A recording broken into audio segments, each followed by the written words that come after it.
மழை அதிகமா வந்துச்சுன்னா நம்ம பணம் எல்லாம் காலியாயிரும். நம்ம கஷ்டப்பட்டு உழைச்சது எல்லாம் வீணா போயிரும்.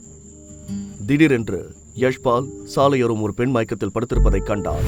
இவளை பார்த்தா பெரிய பணக்கார வீட்டு பொண்ணு மாதிரி தெரியுது. மூச்சு விடுறா, நாடி துடிப்பும் இருக்கு. என்ன இப்படி பயங்கரமா நாறுது? கடவுளே, எவ்வளவுதான் குடிச்சிருக்காளோ தெரியல. யாராவது இவ கூட என்ன பார்த்தா சத்தியமா நான் மாட்டிக்குவேன்.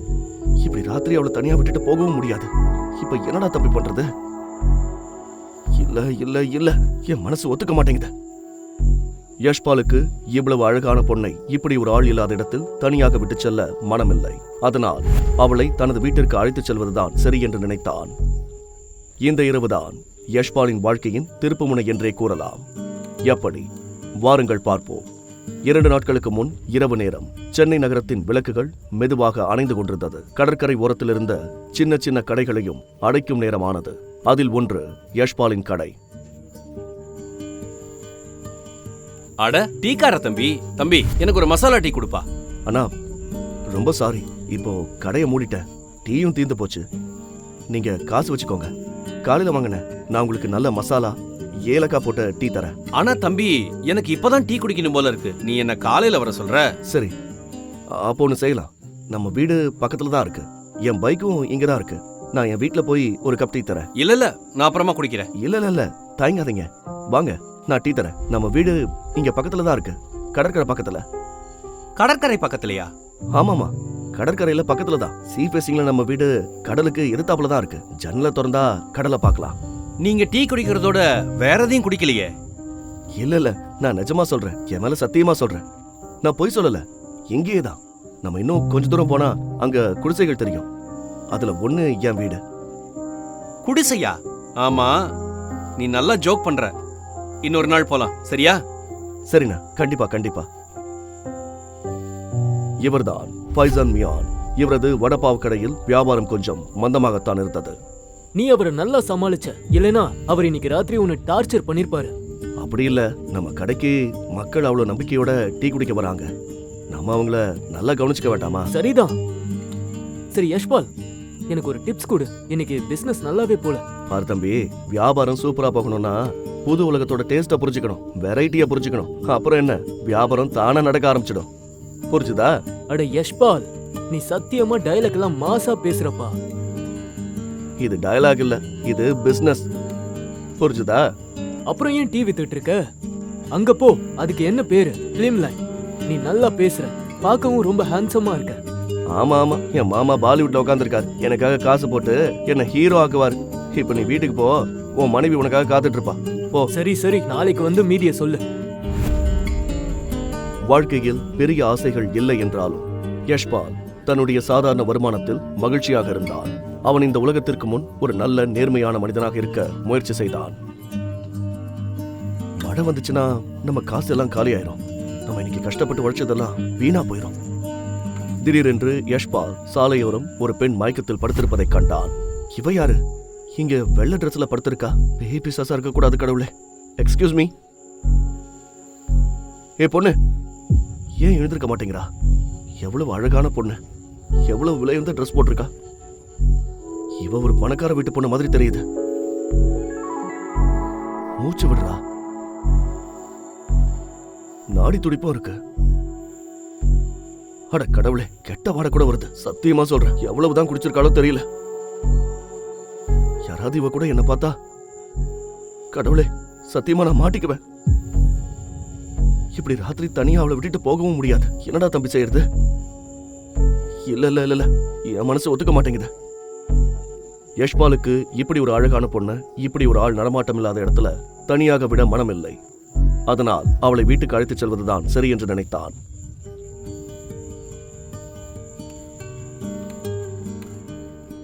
இந்த இரவுதான் யஷ்பாலின் வாழ்க்கையின் திருப்புமுனை என்றே கூறலாம்.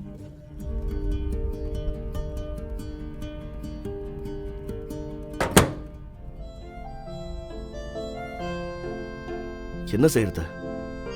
ஜாக்கெட்டை கழட்டிடலாமா? யாஷ் ஜாக்கெட்டை கழற்றி மயக்கமான பொண்ணை கட்டிலில் படுக்க வைத்தான். அவளுக்கு 21, 22 வயசுதான் இருக்கும். அந்த பெண் போட்டிருந்த விலையிருந்த பர்ஃபியூமின் வாசனை அந்த ரூம் முழுவதும் பரவியிருந்தது. அது அவனுடைய 6 மாத சம்பாதியத்தை விட அதிக விலையாக இருக்கும் போல இருந்தது. இவ்வளவு பெரிய குடும்பத்து பொண்ணுக்கு என்ன ஜாலியோ, குடிச்சிட்டு எங்க விடனாலும் விழுந்துருவாங்க. மயக்கம் போட்டு தான் யாருனே தெரியாத அளவுக்கு கண்ட இடத்துல கிடப்பாங்க. அந்த பொண்ணை வீட்டிற்கு மட்டும் அழைத்து வராமல் இருந்திருந்தால் அந்த ஆள் அரவமற்ற இடத்தில் அவள் வேறு யாரிடமாவது சிக்கி சின்ன பின்னமாக இருப்பாள் என்று நினைத்தான் யஷ்பால். ஐயோ, நம்ம ட்ரெஸ் நினைச்சு போச்சு, நாமளும் மாத்திக்கலாம்.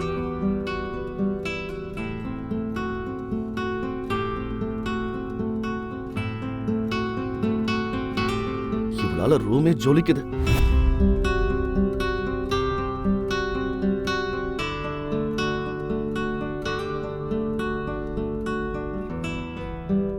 இப்ப இவளை எப்படி வீட்டுக்கு அனுப்புறது? என்கிட்ட போனோ ஐடியோ இல்ல. அப்புறம் இவ இவ்வளவு குடிச்சிருக்கா, அடுத்த 10 மணி நேரத்துக்கு எழுந்திருக்க மாட்டா. இவளோட துணியும் நனைஞ்சு போச்சு. நான் மாத்தலனா அவளுக்கு உடம்பு சரியில்லாம போயிடும். கடவுளே, என்னை ஏன் இப்படி ஒரு சங்கடத்துல மாட்டி விட்ட?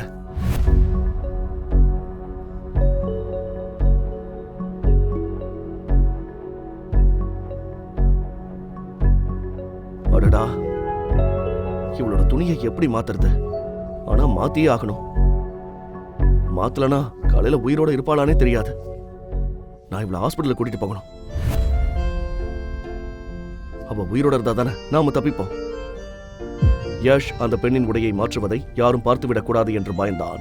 ஏனென்றால் யாராவது அவனை பார்த்து விட்டால் யஷ் அசிங்கப்பட்டு தன்னுடைய டீ கடையை மூடிவிட்டு கிராமத்திற்கு திரும்ப செல்ல வேண்டியதாக இருக்கும்.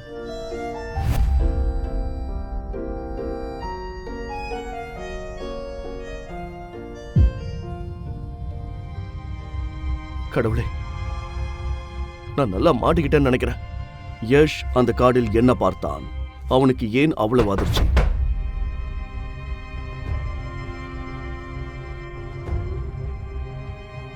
ராத்திரி 2:30 மணிக்கு யார் கதவு தட்டுறது? யஷ்பாலின் டென்ஷன் அதிகமானது. தெரியாத பெண்ணுடன் யாராவது அவனை பார்த்து விட்டால் பிரச்சனையாக விடும் என்று பயந்தான். யஷ்பால் சார், அடடா, இந்த ஸ்ருதி நடுராத்திரில எதுக்கு இங்க வந்தா? அவளுக்கு ஒரு வேளை இந்த ரூம்ல நம்ம கூட ஒரு பொண்ணு இருக்கான்னு தெரிஞ்சு போச்சுன்னா கடவுளே, நமக்கு அசிங்கமா போயிடும். தூங்கிட்டீங்களா சார்? வெளியே நின்று கொண்டிருந்தவள் அவனது பக்கத்து வீட்டுக்கார பெண் மற்றும் அவனுடைய நல்ல தோழி. என்னாச்சுமா? நான் உள்ள துணி மாத்திட்டு இருந்தேன். நீ நல்லா இருக்கியா? ராத்திரி 2:30 மணி ஆச்சு. அட இல்ல சார், எல்லாம் நல்லா தான் இருக்கு. இன்னைக்கு கிளைமேட் சரியில்லை, அதான் நீங்க திரும்பி வந்தீங்களா இல்லையான்னு பார்த்துட்டு போலான்னு வந்தேன். நல்லா படிச்சிட்டு இருக்கியா? உன் டியூஷன் ஃபீஸ் எல்லாம் கட்டியாச்சா? எல்லாம் சரியா தானே போயிட்டு இருக்கு? இல்ல, நான் ஃபீஸ் பத்தி எல்லாம் எதுவும் சொல்ல வரல. சரி சரி, பரவாயில்ல, ஒன்னும் பிரச்சனை இல்ல. கியூட்டி போய் தூங்கு. எல்லாம் நல்லா தான் இருக்கு. Good night. நீங்க வர வர இன்டர்நெட்ல புதுசா வார்த்தைகளை கத்துக்கிட்டு என்னென்னவோ சொல்றீங்க. Good night. Good night. கடவுளே கடவுளே,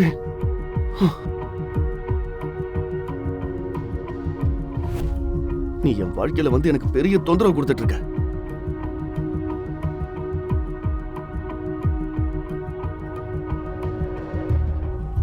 இந்த டிசைனர் துணியை எப்படி காட்டுறதுன்னு தெரியல. எனக்கு எதுவுமே புரியல. கடவுளே, எனக்கு ஒரு வழி காட்டு. ஏய் மேடம், ஹலோ. அந்த பெண்ணுக்கு உடை மாற்றுவதற்கு யஷ் மிகவும் பயந்தான். ஆனால் மறுபுறம் அந்த பெண்ணுக்கு குளிரால் இருமல் வர ஆரம்பித்தது. யஷ் தனது ரூமில் லைட் வெளிச்சத்தை குறைத்துவிட்டு தனது கண்களை மூடிக்கொண்டு எப்படியோ அந்த பெண்ணுக்கு ஆடைகளை மாற்றிவிட்டான்.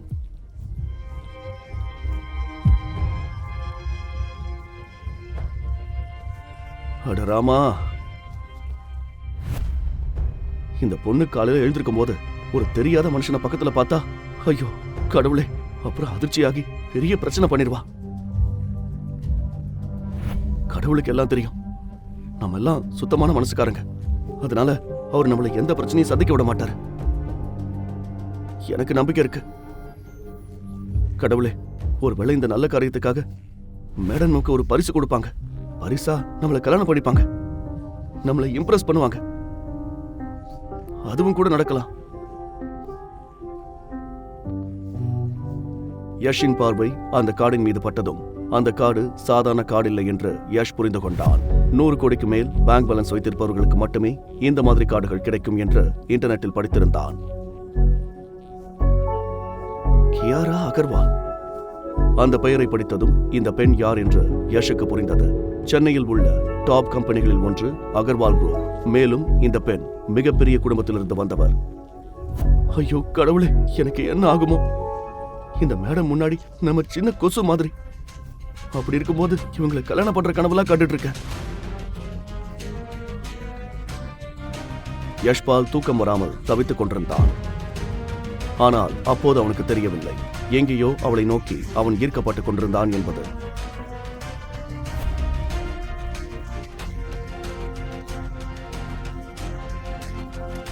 அடுத்த நாள் காலையில் யஷ் எழுந்திருக்கும் போது கியாரா அவன் பக்கத்தில் இருந்தாள்.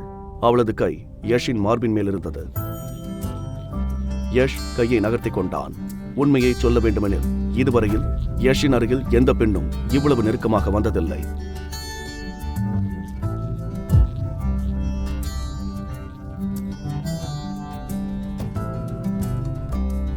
அடடா, இந்த அட்மாஸ்பியர் சொர்க்க மாதிரி இருக்கு.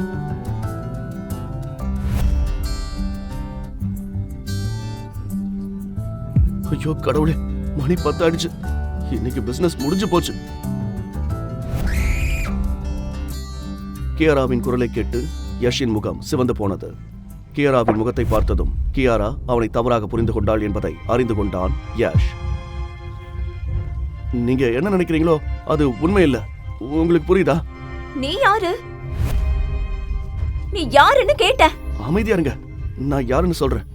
நான் எல்லாத்தையும் சொல்றேன். அட அமைதியா இருங்க, அமைதியா இருங்க மேடம், அமைதியா இருங்க. நீங்க நேத்து ராத்திரி எவ்வளவு குடிச்சிருந்தீங்கன்னு உங்களுக்கு தெரியுமா?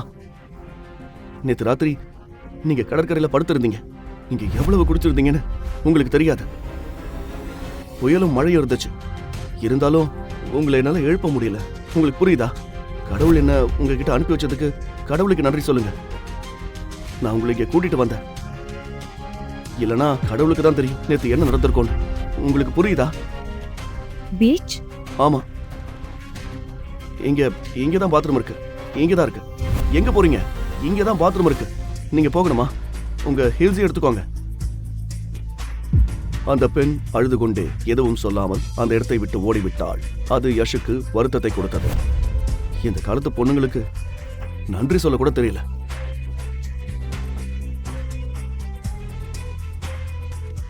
நன்றி சொல்றதை விட அகர்வால் சாரோட பொண்ணு நம்ம மேல கேஸ் போட்டா என்ன ஆகும்? மாமியார் வீட்டுல போய் சோறு தண்ணி இல்லாம கிடக்க வேண்டியதுதான்.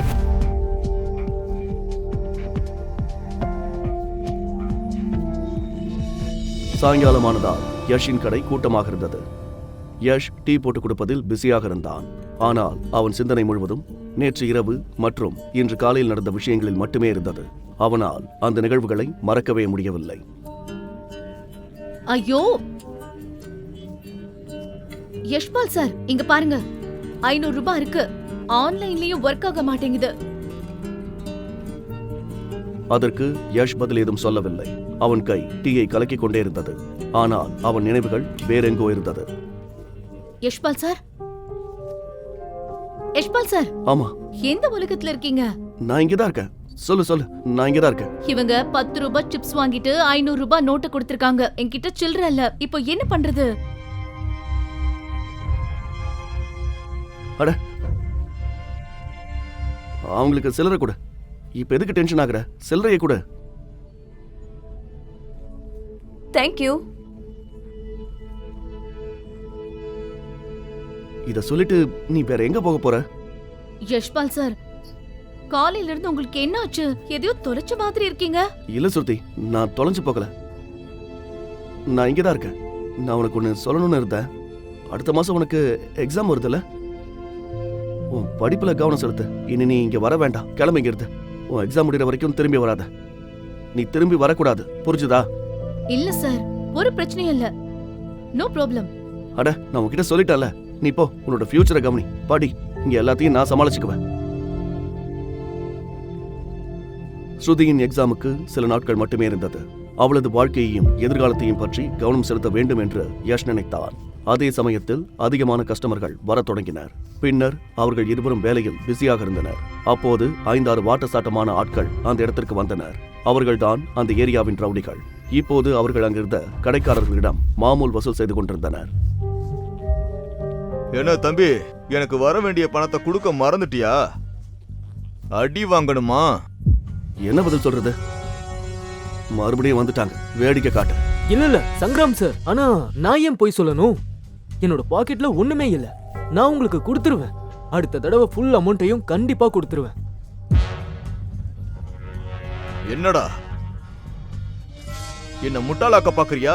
எனக்கு என் பணம் இப்பவே இந்த நிமிஷமே வந்தாகணும். இந்த நிமிஷம் இல்லனா உன் கடையை அடிச்சு நொறுக்கிடுவேன். புரிஞ்சதா? நான் ஏதாவது செய்யறேன். இல்ல ஏய் உடடா உடடா. சங்கராம் சார், இப்படி எல்லாம் பண்ணாதீங்க. எத்தனை நாளைக்கு தான் இந்த பதிலையே சொல்லிட்டு இருப்ப? எப்ப பண்ணுவ? விட்டுருங்கண்ணா. இவங்களுக்கெல்லாம் வாயால பேசக்கூடாது, கையால தான் நிறைய கொடுக்கணும். வேண்டாம் வேண்டாம் சங்கராம் சார்.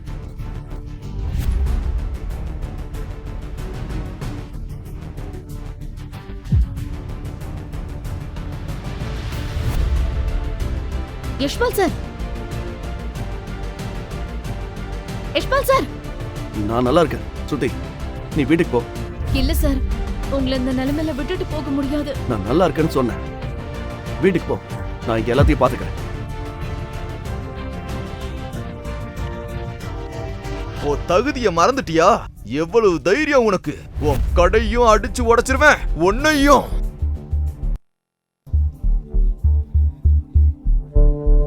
இங்க பாரு, நான் சொல்றதை கேளு. இங்க இருந்து அமைதியா போ. நீ உன் மாமலை தானே வாங்க வந்திருக்க, வாங்கிட்டு கிளம்பு. சட்டத்தை உன் கையில எடுக்காத சங்கராம். சாதாரண டீ கடைக்கார நீ ரூல்ஸ பத்தி என்கிட்டயே பேசுறியா? அப்ப நான் சொல்றத கேளு, அப்புறம் இதையும் உன் மண்டையில ஏத்திக்கோ. இங்க சட்டத்தை நான் தான் உருவாக்குவேன், அத நானே பிரேக் பண்ணுவேன். அப்புறம் நான் சொல்றத கேளு, நான் சொல்றத காதை திறந்து கேளு. இங்க இருக்கிற எல்லாரும் கேட்டுக்கங்க, இன்னிலிருந்து 2 மடங்கு மாமூல் அதிகமா கொடுக்கணும். புரிஞ்சதா இல்லையா? பாரு சங்கராம், ஒழுங்கா கிளம்பிரு.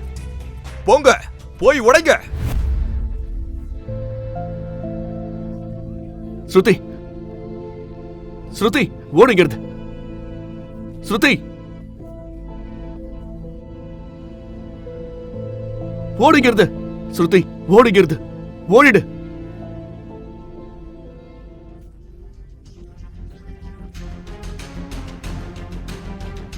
சங்கராம், அவளை விடுன்னு சொல்றேன். இல்லனா இந்த ஏரியால இருந்து நீ சிங்கிள் பீஸா வெளியே போக மாட்டேன். புரிஞ்சுதா? நான் அவளை விட்டுடவா? இதோ விட்டுட்ட. நீ என்ன ஒரு சிங்கிள் பீஸா அனுப்புவியா? நீ என்ன இந்த சங்கராமையா ஒரு சிங்கிள் பீஸா அனுப்புவியா? சங்கராம், சங்கராம், நான் கெஞ்சி கேட்கிறேன், இந்த முதல்ல பண்ணாத. அவளை விட்டுடு. நான் கையெடுத்து கும்பிட்டு கேட்கிறேன். சாரி சொல்றேன். நான் உங்க எல்லாருக்கும் சாரி சொல்றேன். ப்ளீஸ் அவளை விட்டுடு.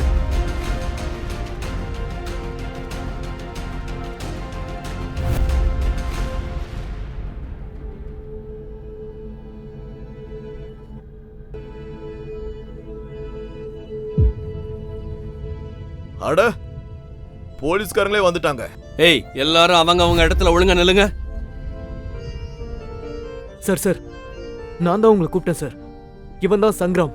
இவன் இந்த ஏரியாவோட ரவுடி. இவன் எங்க கிட்ட காசு கேட்டு வந்தான் சார். எங்க கிட்ட காசு இல்ல, அதனால இந்த மாதிரி அநியாயம் பண்ணிட்டு இருக்கான். ஆமா சார், இந்த ரவுடி என்னையும் அரெஸ்ட் பண்ணான்தான். இன்ஸ்பெக்டர், இது எங்க விஷயம், நீங்க இன்டர்ஃபியர் ஆகாதீங்க. ஏய், போலீஸையே மிரட்டுறியா நீ? ஏய் இன்ஸ்பெக்டர், உனக்கு தெரியுமா நான் யாரோட ஆளுன்னு? நீ சஸ்பெண்ட் ஆகணுமா? நீ ஒரு லோக்கல் அரசியல்வாதின்னு எனக்கு தெரியும். ஆனா எலெக்ஷன் வர போகுதுல்ல, இப்போ உன் அப்பன் கூட உன்னை காப்பாத்த வரமாட்டான். ஏய், அவனை கூட்டிட்டு போ. நீ பெரிய தப்பு பண்ற, ரொம்ப பெரிய தப்பு பண்ணிட்டு இருக்க. கம்ப்ளைண்ட் கொடுத்தது யாரு? சார், நான் தான் உங்களை கூப்பிட்டேன். நீங்க போலீஸ் ஸ்டேஷனுக்கு வந்துருங்க. எஃப்ஐஆர் போடணும். அப்புறம் அவனை அடிச்சது யாரு? இவனா? இவன் சங்கராமனோட ஆள். இவன் என்ன கொல்லதான் வந்தான். யஷ்பால் சார் அவனை அடிச்சு போட்டு என்ன காப்பாத்துனாரு. நிஜமாவா? ஏய், அடி வாங்கணுமா? இவனையும் ஜீப்ல ஏத்து. இல்ல சார், இவர் என் உயிரை காப்பாத்ததான் இதையெல்லாம் பண்ணாரு. அவர் அரெஸ்ட் பண்ணாதீங்க சார். ஸ்ருதி, கவலைப்படாத. நம்ம எந்த தப்பும் செய்யலனா நமக்கு எதுவும் ஆகாது.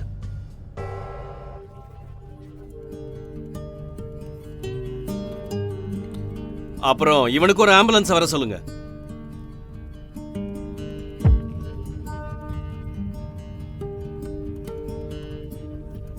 சரி, என்ன செய்ய முடியும்னு பார்க்குறேன். Good evening inspector. நான் சங்கராம் சாரோட லாயர். நான் அவர் பெயில் எடுக்க வந்திருக்கேன். அப்ப ஸ்ட்ரைட்டா சொல்லுங்க, நீங்க மினிஸ்டர் ஆளுன்னு. நீங்க எப்படி வேணும்னாலும் நினைச்சுக்கோங்க. சரி, இந்தாங்க எல்லா டாக்குமெண்ட்ஸும். நீங்க ஒரு தடவை செக் பண்ணிக்கோங்க. அப்புறம் என்னோட கிளைண்ட்ஸை வெளியே விட்டுருங்க.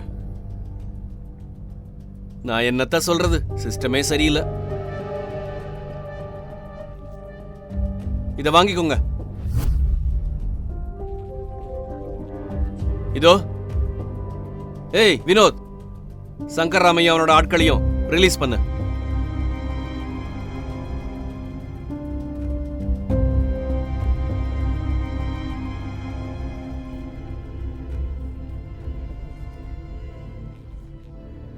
இன்ஸ்பெக்டர், என்ன அதெல்லாம்? மேடம், இதுதான் சிஸ்டம். நாம என்ன செய்ய முடியும்?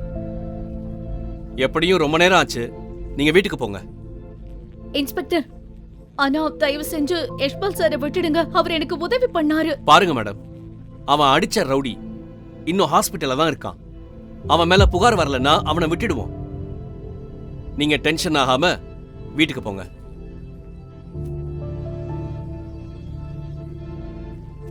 ஸ்ருதி, நீ இதுலலாம் தலையிட வேண்டாம். போய் உன் படிப்புல கவனம் செலுத்து. அப்புறம் இந்த சாவி எடுத்துக்கோ. இது லாக்கரோட சாவி. உனக்கு பணம் தேவைப்பட்டா நீ எடுத்துக்கோ. இப்ப கிளம்பு. யஷ்பால், நீ கவலைப்படாத. நான் உன்னை வெளியே கொண்டு வர ஏதாவது ஏற்பாடு பண்றேன். ஃபைசான் தம்பி, இப்ப என்ன பண்ணணுமோ அதை கடவுள் தான் பண்ணுவாரு. நம்ம கண்ணு முன்னாடியே பெயில் வாங்கிட்டு அவங்க எல்லா பசங்களையும் கூட்டிட்டு போயிட்டாங்க. இப்ப பாரு, இன்னும் கொஞ்ச நேரத்துல இன்ஸ்பெக்டர் சாரோட டேபிள் மேல 6-7 ஸ்வீட் பாக்ஸ் வரும். நல்லா இருக்கும். அப்புறம் நமக்கு என்ன, நம்ம ஜெயில பழைய ரொட்டி சாப்பிடுற பழக்கமும் வந்துடும். யஷ்பால், ஏன் உளறிட்டு இருக்க? நான் உனக்காக ஏதாவது செய்வேன்னு சொன்னல.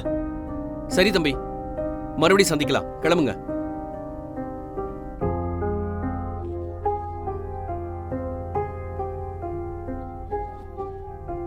உன் பேர் என்ன? என் பேரு யஷ்பால். யஷ்பால், நீ எங்க இருந்து வர? எங்க இருந்து வந்தா என்ன சார், என்ன பெரிய வித்தியாசம் இருக்க போகுது? நான் மும்பைல இருந்து வரேன். என்னடா உனக்கு சந்தோஷமா? சும்மா மாமூல் கொடுத்துட்டு போயிருந்தா மேட்ரு முடிஞ்சு போயிருக்கும் இல்லையா? ஆனா இப்போ அவனும் அவனோட மந்திரியும் உனக்கு எதிரா என்னென்ன கேஸ் போடுவாங்கன்னு தெரியல. எப்படி சார் கேஸ் போடுவார்? என்ன இது டார்க் சிட்டியா? எங்க செல்ஃப் டிஃபென்ஸ்க்காக தான் அடிச்சேன், சும்மாலாம் அடிக்கல. அட தம்பி, உன்னை பார்த்து பரிதாபப்படுறதா இல்ல திட்டுறதான்னு தெரியல. நீ ஒரு சாதாரண டீ கடைக்காரன். நீ அப்போ டீ கடைக்கார மாதிரி தான் நடந்துக்கணும். உன் தகுதியை பாரு, அந்த ரவுடியோட தகுதியவும் பாரு. எனக்கு முதல்லயே தெரிஞ்சிருச்சு இன்ஸ்பெக்டர். ஆனா நீங்க சொன்னப்பதான் எனக்கு கன்ஃபார்ம் ஆச்சு. எப்படியும் இது உங்க வேலை விஷயம். நான் புரிச்சுக்கிறேன். பாவம், நீங்க என்ன செய்வீங்க? என்னடா சொன்ன நீ? நீ பெரிய புத்திசாலி நினைச்சிட்டு இருக்கியா? இன்னையில இருந்து உன்னோட 10 வருஷ பிளாட்ஃபார்ம் டிக்கெட்டை கட் பண்ணியாச்சு. புரிஞ்சுதா? இன்ஸ்பெக்டர் காம்ப்ளே. ஜெய்ஹிந்த். சார், சார், நீங்க யஷ்பால் எங்க? சார், நீங்க இந்த தருதலைய பத்தியா பேசுறீங்க? இவன் அதே யஷ்பால் தானே? அதே டீ கடைக்காரன். ஆமா சார், இவன் தான் மினிஸ்டர் ஆட்களோட சண்டை போட்டு அவனோட ஆட்களை அடிச்சான். இப்ப என்ன பண்றது சார்? கேஸ ரெஜிஸ்டர் பண்ண ஆரம்பிக்கவா? உனக்கு மூளை குழம்பி போச்சா? இவனை உடனே விடுதலை பண்ண.